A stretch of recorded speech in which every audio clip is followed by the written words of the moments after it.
Welcome to the webinar series of the WVS Survey Association, which is an innovation of our dissemination strategy, and this is the first one in the series. In these monthly sessions, we invite scholars from various disciplines to utilize WVS survey data, either alone or in combination with other data sets, to share the latest findings and insights.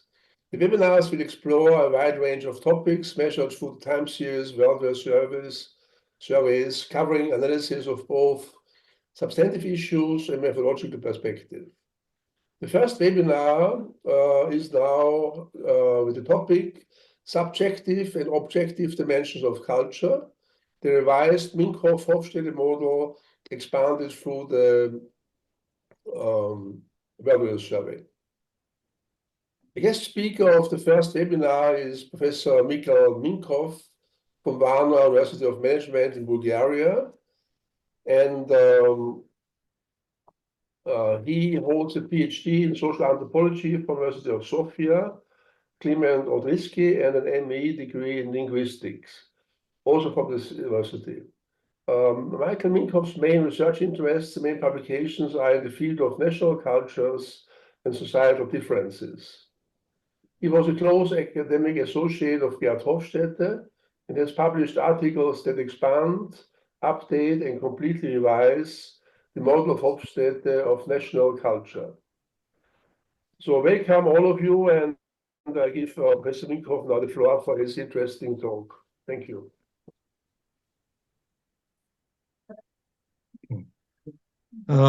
First of all, I would like to thank the World Value Survey Association for inviting me to give this presentation on subjective and objective dimensions of culture and the revised Minkov-Hofstede model of culture expanded recently through the World Values Survey.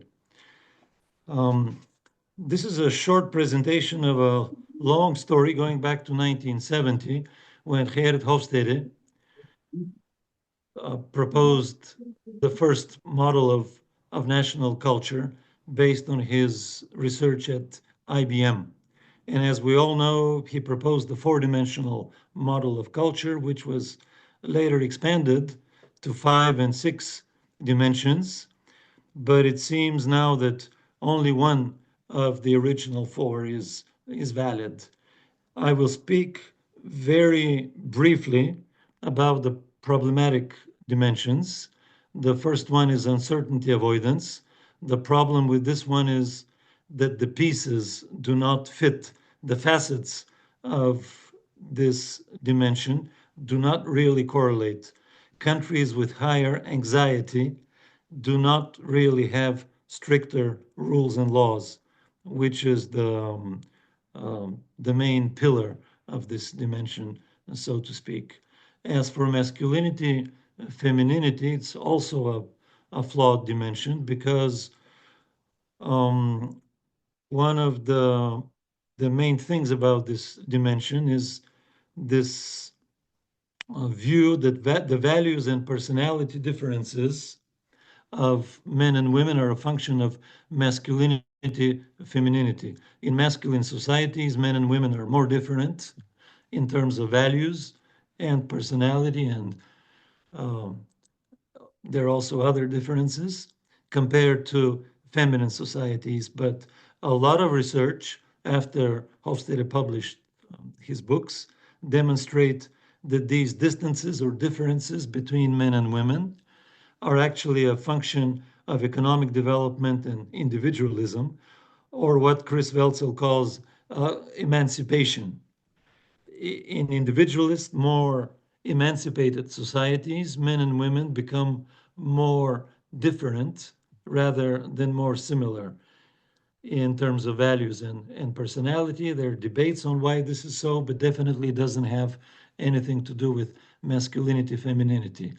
And these two dimensions are impossible to replicate statistically, since Hofstede's work, no database has yielded anything closely related to masculinity, femininity, or uncertainty avoidance. And one final point about these two dimensions: if we create a plot and a cultural map of the world, we'll see something strange. Unlike the other well-known maps of the world, there's no clear geographic pattern. We see strange things. For example, we see that Germany and Australia are close to Ecuador. We see that Pakistan is close to Brazil. Canada and Indonesia are neighbors, and many other surprising country positions, which was one of the red flags that I saw quite a long time ago. A couple of words about Michael Bond, the leader of the Chinese Culture Connection Project in 1987, a famous Canadian psychologist residing in Hong Kong. He extracted dimensions of culture from Chinese values because he wanted to see what would happen if he started from a non-European perspective. Would he get the same dimensions of culture? And one of the dimensions that he called Confucian work dynamism was adopted by Hofstede, but under a new name, long-term orientation. And I'm talking about this dimension since it's one of the surviving ones. Now, I'm going to say a few words about how I started this journey, trying to modernize Hofstede's model of culture. I used data from 3 nationally representative databases, the Mediacom project. Mediacom is a big media company which was willing to finance a big research project with about 50,000 respondents from 50 countries. This was 10 years ago. But also, I used the International Social Survey Program and the World Values Survey. And by now, there are at least 10 publications that I've written together with various authors. I can share any of them if somebody's interested. The final product of this journey was this. I came to the conclusion that there are basically 2 relevant dimensions of national culture: individualism-collectivism, or what Chris Welzel calls emancipation. And the other one is the dimension that Michael Bond discovered, which I renamed, and I got his blessing for that. I have a joint publication with him, Flexibility-Monumentalism. The first one contrasts Northwestern Europe and tropical countries, such as the African countries. The other one is about the cultural differences between East Asia and Latin America plus Africa. So this is the cultural map that you obtain if you plot those 2 dimensions. As you see, it's remarkably similar to the real map of the world without the oceans, except that the Anglo countries, of course, are not scattered all over the map, but they're close to each other and close to the Germanic nations and the Scandinavian nations. And we see the clear contrast between East Asia at one extreme and Latin America plus Africa at the other extreme. Now, the interesting thing is that if you look at the famous Inglehart-Welzel map of the world, this is the latest version, you see basically the same map, but it's flipped and rotated. This was discovered by a Danish scholar, Agner Fogh, if I pronounce his name correctly. You see the same contrasts. Protestant Europe versus Africa. This is individualism versus collectivism. And you see the Confucian or East Asian nations at one extreme, and Africa and Latin America at the other extreme. And this is remarkable because these 2 cultural maps and these 2 models were produced starting from 2 very different theories. There was never any, as far as I know, any communication between Inglehart and and Hofstede or Michael Bond. And still these two very different perspectives actually ended up producing very similar models, at least statistically. The correlations are about 0.80. This is the real map of the world that I produced in a publication in 2018 based on subjective culture. These are self-construals, people's self-descriptions. And here I show Schwarz's cultural map on which you see the collectivism, individualism dimension. It's about egalitarianism and autonomy versus embeddedness plus hierarchy. But what is interesting about this map is that it doesn't have anything that contrasts East Asia with Latin America and Sub-Saharan Africa. Instead of being opposites, you see that they're neighbors on this map. So it's quite different from mine and from the Inglehart-Welzel map. What are these dimensions about? It's a very long story because they're all very rich, but if I had to explain just in a sentence what individualism and collectivism are, I would say that individualism is about freedom to be different, whereas collectivism is about pressure for everybody to be more or less similar to everybody else. Whereas monumentalism is about being proud and unchangeable, like this 2,000-year-old monument of Marcus Aurelius in Rome, versus being modest and adaptable, like a polar fox, which is black in the summer and white in the winter. And here you have a description of the facets of these dimensions. Individualism is about what Schwarz calls autonomy versus embeddedness or conformism, plus what he calls hierarchy or concern for status, high concern versus not so high concern in Northwest Europe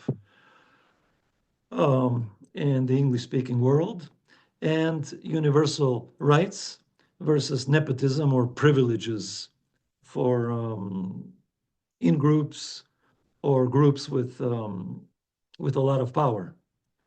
And the horizontal dimension, monumentalism versus flexibility, is versus having an invariant self that is proud of itself and has high self-esteem at one extreme versus a variable self and low self-esteem. And this theory is based on Steve Heine's theory, who published this quite a long time ago. According to his theory, individuals who have strong self-esteem have no incentive to wish to change. Those with low self-esteem would be motivated to improve, for example, through education. And although this is debatable at the individual level, there's no doubt that this is what you obtain when you measure self-esteem and invariant versus changeable selves at the national level. Not only you get this not only in my research, but also from other studies. And there's also a third facet, mutual help versus self-reliance.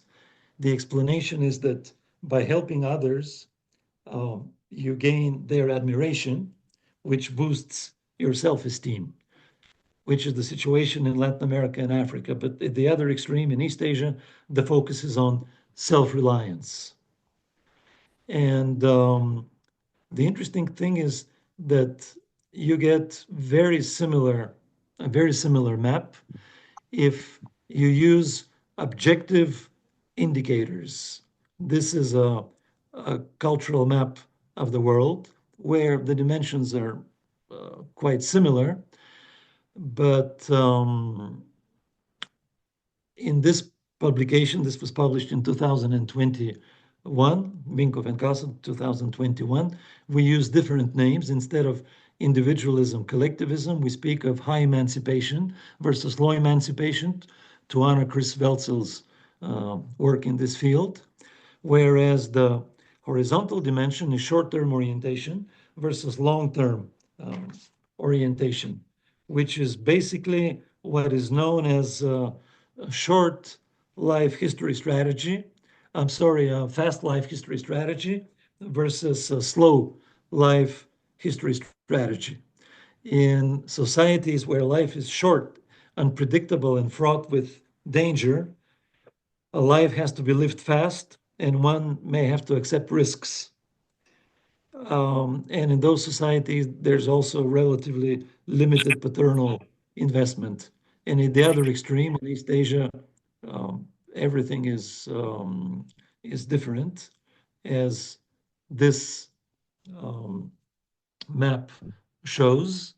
So in individualist, highly emancipated societies, there is rule of law, gender egalitarianism, and safety. Low road death tolls and industrial fatalities, because there's more concern for everybody's welfare. And at the other extreme, there are more accidents, corruption, and sexism. The horizontal dimension is about high school success as measured by TIMSS and PISA versus low school success, high adolescent fertility versus late birth giving, high paternal absenteeism, up to 30% in various Latin American and African countries. Up to 30% of the children grow up without fathers, versus East Asia, where this phenomenon is almost unknown, and there's very little violent crime. And just a few illustrations of the high correlations between subjective culture, subjective collectivism, and individualism, and corruption, rule of law on this plot. This one shows collectivism, individualism versus the Human Development Index of coefficient of human, this is a coefficient of human inequality consisting of access to healthcare, education, and income. The strong correlation is visible by the naked eye. This one is collectivism, individualism versus social accident proneness, a combination of road death tolls, industrial fatalities, and airline safety. And the last one is monumentalism, flexibility versus math achievement, highest math achievement in TIMSS 2011, 2015, and PISA 2012, 2015. Now, about the revised Minkov-Hofstede model and its expansion through the World Values Survey. I did this with my co-author Anneli Kassa of Tartu University. We felt that we had to do this because until 2022, dimension scores for this model were available for only 55 countries. But through the World Values Survey, we obtained scores for another 47 countries. And this was published in the Journal of International Management. We measured individualism, collectivism in the World Values Survey through 3 items: justifiability of abortion, of divorce, and of homosexuality. Because all 3 items are measures of freedom.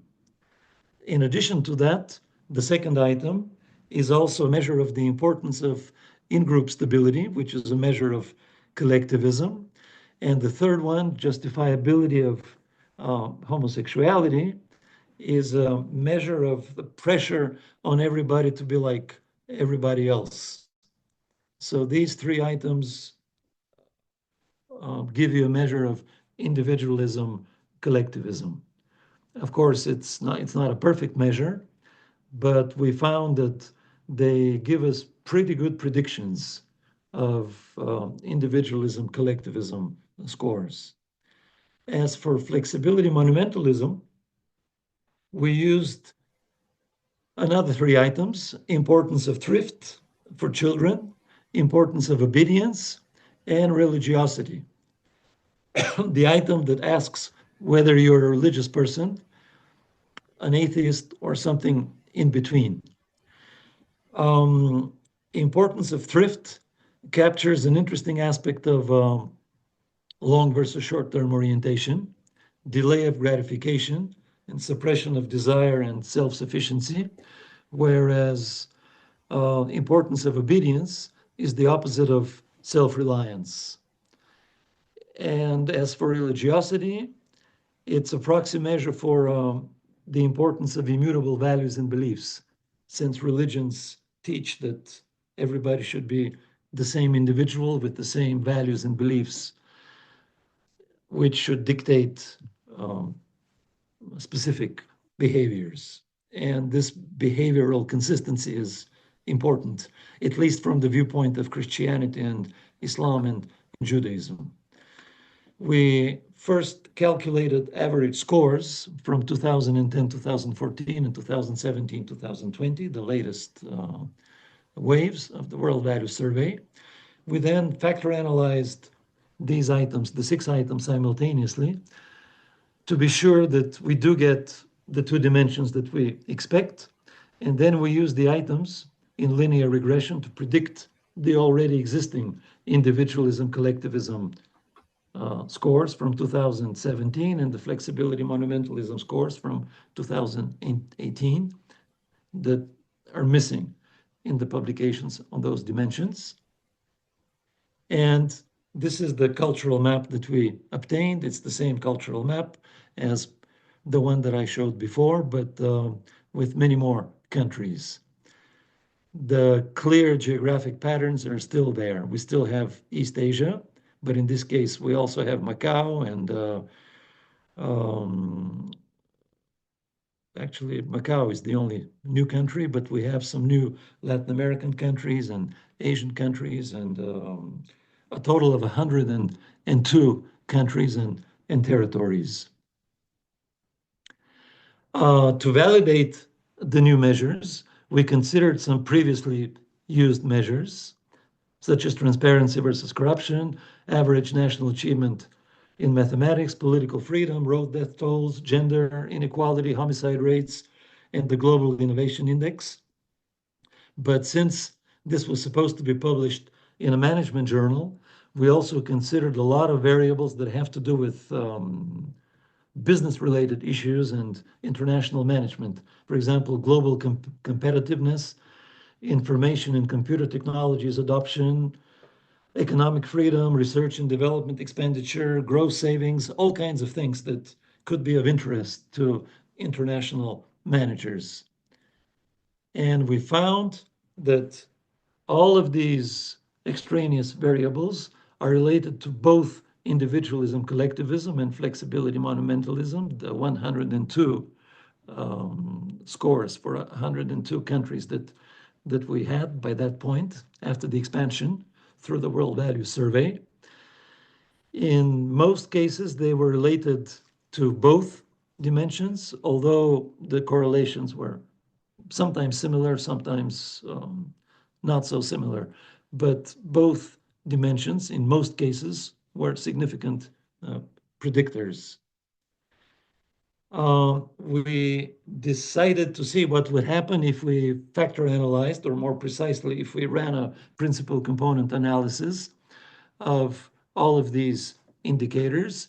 And we did obtain basically the same 2 components, emancipation and long-term orientation. Emancipation consists mostly of road death tolls, transparency, corruption, gender inequality, plus a few more. Political freedom is there as expected, whereas long-term orientation consists of primarily math achievement, that's the blue dimension, math achievement, myopia prevalence, this is short-sightedness, according to publications in ophthalmology journals. We didn't invent this. Ophthalmologists tell us that myopia is a combination of what you inherit from your parents. There's a genetic element, plus what they call near work, which is a proxy for how much time people spend reading, which is associated with education.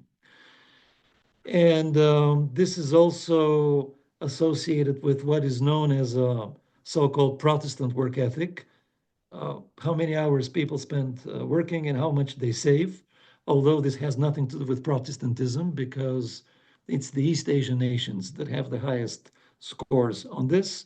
And we have some classic life history strategy measures such as adolescent fertility, percentage children whose fathers are not usually absent. So this is slow life history strategy. The father is at home, and homicide rates associated with loading on both of these factors. So they're in the middle. So basically, we get the same two components, and they give us more or less the same cultural map of the world as in our previous publications. So two more slides, and I'm finished. All this means that we can talk about the general model of culture. Culture is expressed through pairs of subjective and objective factors. Each objective factor has a subjective factor equivalent. So we're talking about dyads that are reminiscent of binary stars gravitating around an invisible gravity force.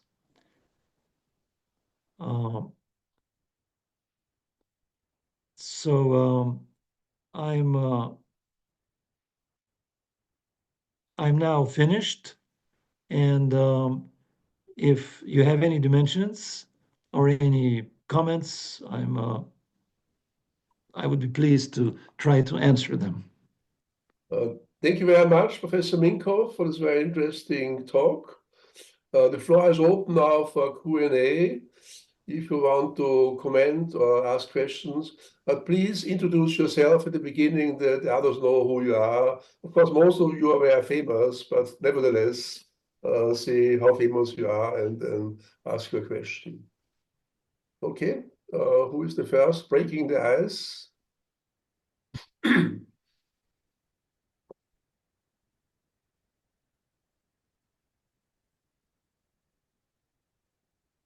I see the co-author is also here, Adeli Casa. Is this correct? Okay, Katharina, please go ahead. Hello, everybody. Can you hear me? Yes, we Okay. can see and hear you. Thank you. Thank you so much for the presentation. It was very interesting.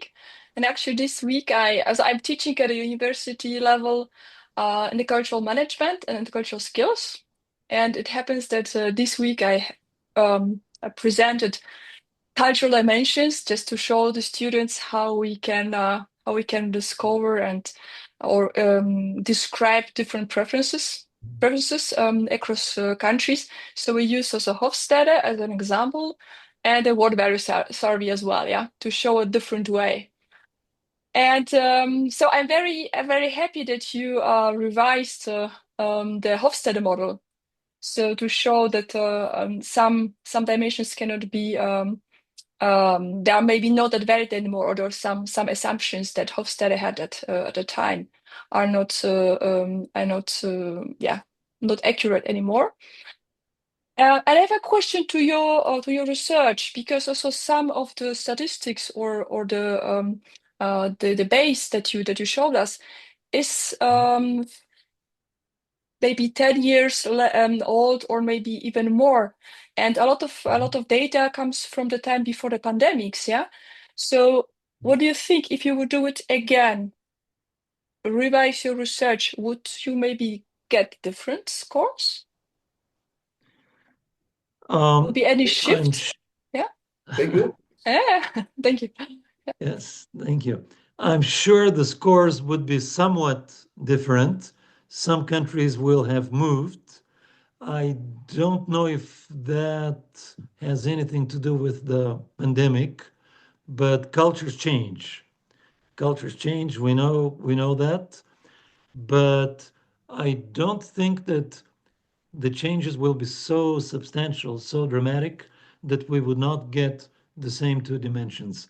Although I would not go as far as Hert and say that these dimensions would last at least another 100 years or even longer. In a couple of decades, or a couple of, if not a couple of decades, a couple of generations from now, who knows? There may be the cultural changes that will have accumulated by then, may be so substantial that we wouldn't recognize these dimensions. We may have something totally different. But I don't think that if we repeated this study, we would have something dramatically different. After all, we used data from the latest World Value Survey, 5, 6, 7 years old data, and we got very similar dimensions. Not exactly the same country scores, but quite similar. Also, if you use some more modern objective culture indicators about political freedom, homicide rates, all these things that we studied, you would get similar dimensions. I've done that, and I get pretty similar dimensions. Thank you. Just to inform you, wave 8 of the WVS survey is in the field already. And so very soon you will get new data to check if the trend is going on or is there some changes. The new wave was already, the fieldwork completed in Canada. Professor Lachapelle is here, the PI for Canada. He did it already, so we have brand new data from Canada. The fieldwork for USA is also just finished. It's by University of Michigan. So the new data are coming in fast and seriously. So very soon you can update your data set, I think, accordingly. Professor Lachapelle asked a question if you can show the map for the 50 US states. Oh, the map for the 50 US states. Yes, this is the question of Lachapelle. I can share it after this because I have it, but I might need some time to find it in my computer. I don't have it ready here, but I would gladly. Ksenia can share it's okay to share my email with anybody. So please remind me, whoever wants any other information, publications, anything, please just drop me a note and I will be happy to respond immediately. I will share anything that you wish me to share. Thank you very much. There was another question, but the hand went down again. We still have 15, 20 minutes. Let's look in the chat. There's a question by Mingyi Wu. Is there any place whether we can get the aggregated counter scores for Minkov-Hofstede cultural dimensions? So Mingyi Wu is asking if there is a website or something where these scores can be looked at. Julia Stanilova, please. Thank you very much for an opportunity to talk to you and to listen from the first-hand research. It's a pleasure to be here. I teach international and intercultural management at Hochschule Fresenius in Berlin, and also a affiliated research scholar at Kiev School of Economics.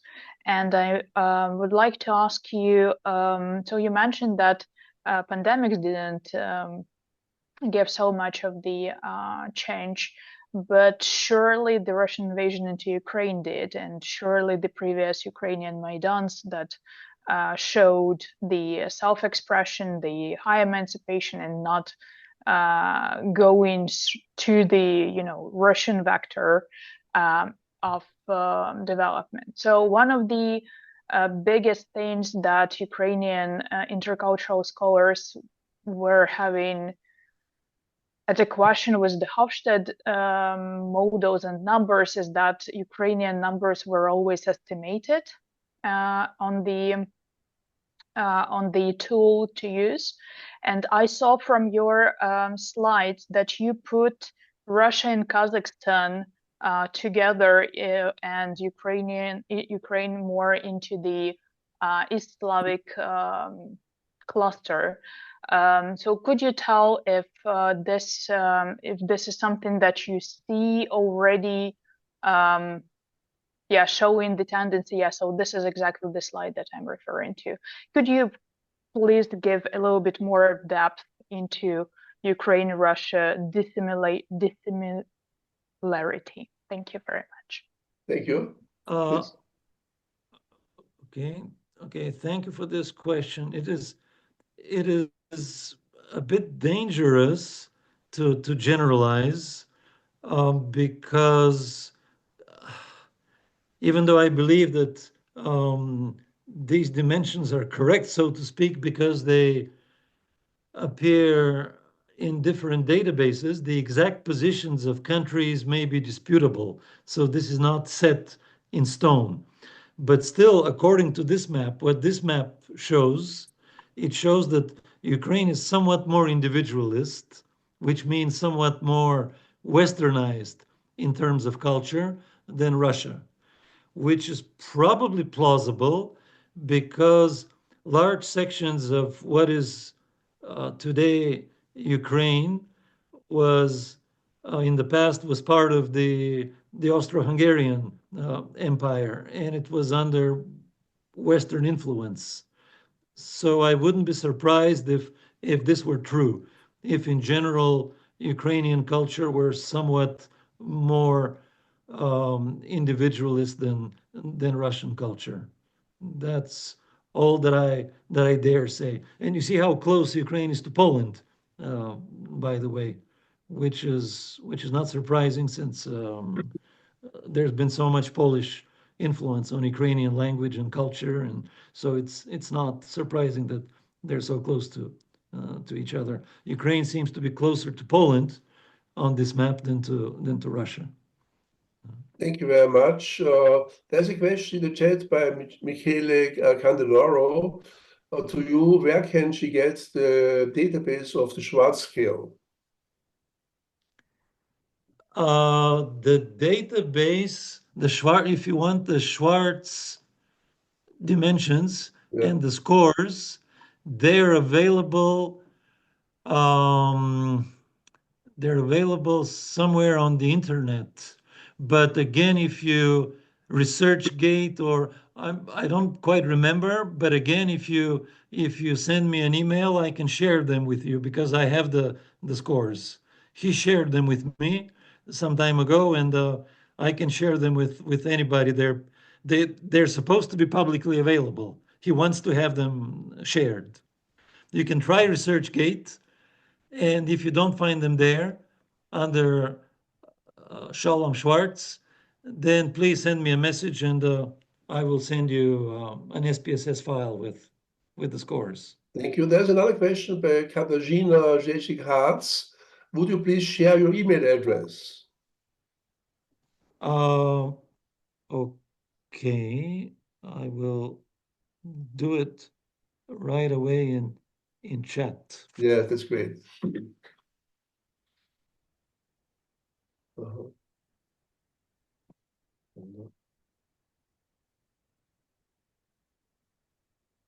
Great. The next question is from Serdar Karabati, please. Hi, Serdar Karabati from Istanbul Bilgi University. Hello, everyone. Hi, Serdar. Hi. So I actually have Misho's poster from where is it? Like I think 7 years ago. So I remember having him. It was a very pleasurable and thought-provoking seminar here at on campus. I just quickly want to ask a question about, are you familiar with the one of the latest Akeliski papers on Japan, where they looked at emancipative values after COVID, how in certain neighborhoods. They were able to show that emancipative values were becoming less important due to existential insecurity. That was their main conclusion. I actually have a link to that article. So I mean, my question is, the world is going more authoritarian in many places, the regimes, and also after COVID. I mean, obviously it was a very stressful sort of incident. So, like you said, the changes are probably like gonna appear later. But what can you speculate on the sort of the impact or possible impact of COVID and this, a move towards authoritarian regimes on values? Maybe they will have a sort of may act like a negative catalyst if it's the sort of correct word to use. I don't know much about the effect of COVID. I know that Plamen Akaliski has worked on that. He has shared some results. I haven't read that specific publication about Japan, but I know about it because we've discussed it. So yes, COVID probably had some effect on values and beliefs and everything that has to do with culture. But I think that there are probably other forces that are more powerful. And one is the effect of immigration and existential insecurity, as Inglehart would have put it, the fact that there's so much inflation in Europe and probably all across the world, which inevitably produces a cultural shift. How great, I don't know, but we see the rise of far-right political formations all over Europe, including Bulgaria. They had something like 7% a couple of years ago. Now they're at 15%. In Bulgaria, in other countries, they are at 30%. This is almost, maybe not all over Europe, but in many countries. And this is creating cultural shifts, because I remember representative study. I don't remember whether it was European Social Survey, but it was a representative study of what Europeans think of Muslims in all over Europe.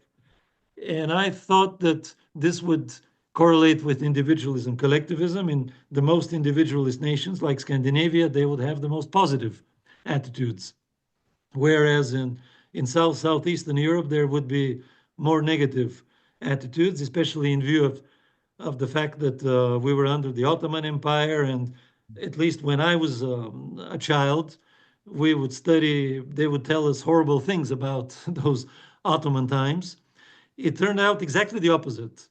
The most positive attitudes in Bulgaria and Romania, lowest percentages of people who perceive Muslims as unwanted, and the highest percentages were in Finland, over 50%, and some other West European societies. And my explanation is that we've lived in harmony with our Muslims, with the Turks. We've never had any real problems with our Turks. We lived together for 5 centuries. But in Western Europe, they have unintegrated, relatively recent migrants, and they don't know how to deal with them, and there are all kinds of problems, and all kinds of social issues are blamed on those migrants, and this creates a backlash. And I know that there's serious concern in the European Union, in Brussels, about this shift in values and the rise of the extreme right. And who knows how this will end, but it doesn't look very good for now. Thank you. The next speaker is Michele Candeloro, please.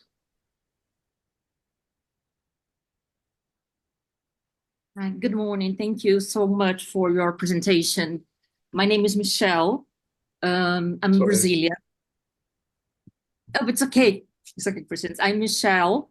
I am PhD candidate, and I'm studying now long-term study abroad. In my thesis, I will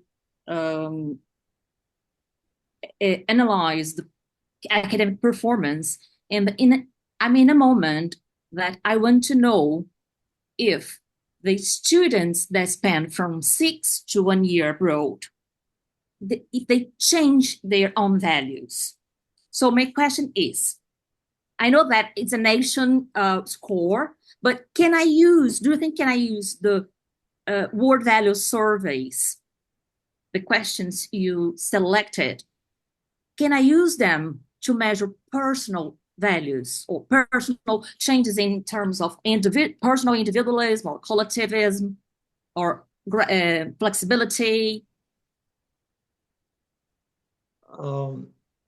Well, the short answer is no, because at the individual level, these 3 plus 3 facets that I mentioned, 3 for individualism, collectivism, 3 for monumentalism, flexibility, they are independent dimensions. So we have 6 dimensions at the individual level.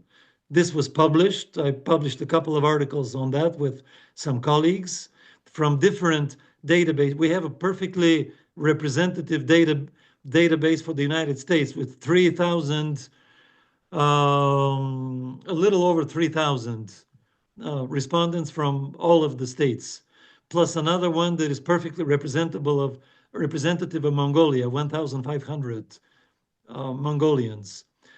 And we discovered that this is what we get in both countries, despite the huge differences in culture between Mongolia and the United States. We get 6 independent dimensions at the individual level. Besides, we used tailor-made questionnaire to obtain these individual level, you can call them personality dimensions. If you use world value survey dimensions, I don't think that you will get anything that resembles these dimensions at the individual level, because the world value survey was not designed for that purpose. So I don't think that you can reproduce or replicate these dimensions at the individual level with world value survey items. I can send you the questionnaire for the individual level if you want to use it for whatever purpose, but it's up to you ultimately. Thank you.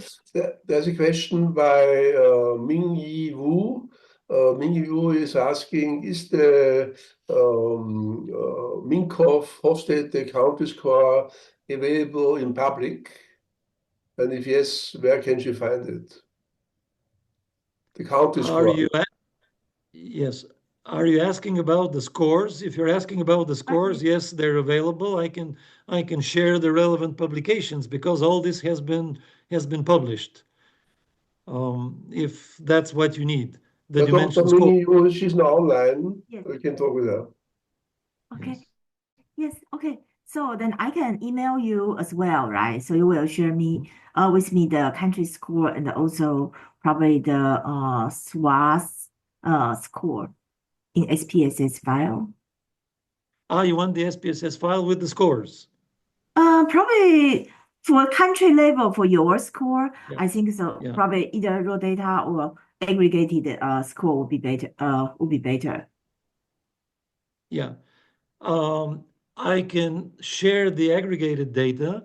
If you want individual level data, then I can put you in contact with the owner of the database, because it's privately owned, but they agree to share it with scholars as long as you send them a statement that you will not use this for commercial purposes.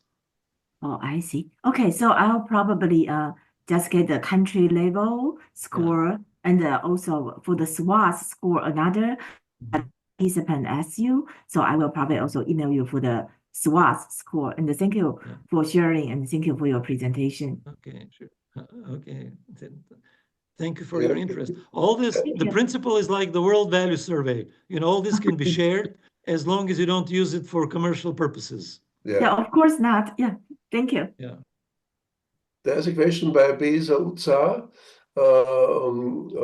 The question is, if you study the link between materialist, post-materialist values on the one hand and identity fusion on the other, is this a good study, interesting study or not? I must admit that identity is, for me, it's a bit of a black box. It's not exactly culture. It's very different because,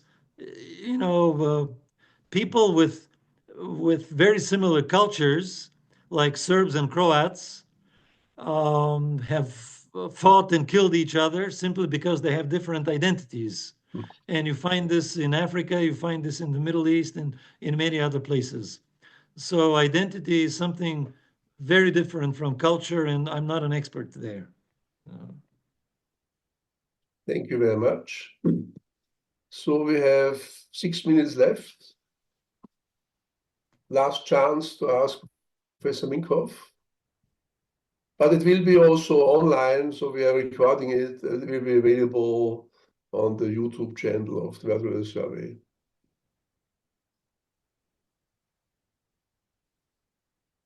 So we are also having in our audience Professor Koniodos, the leader of the WVS survey in Greece, and Professor Pippa Norris, the vice president of the WVS Survey Association. So we are all interested to hear about your Hofstede model. Okay, Katharina, yes? Just a follow-up question. Do we get the email with the recording, or do we have to check on the website?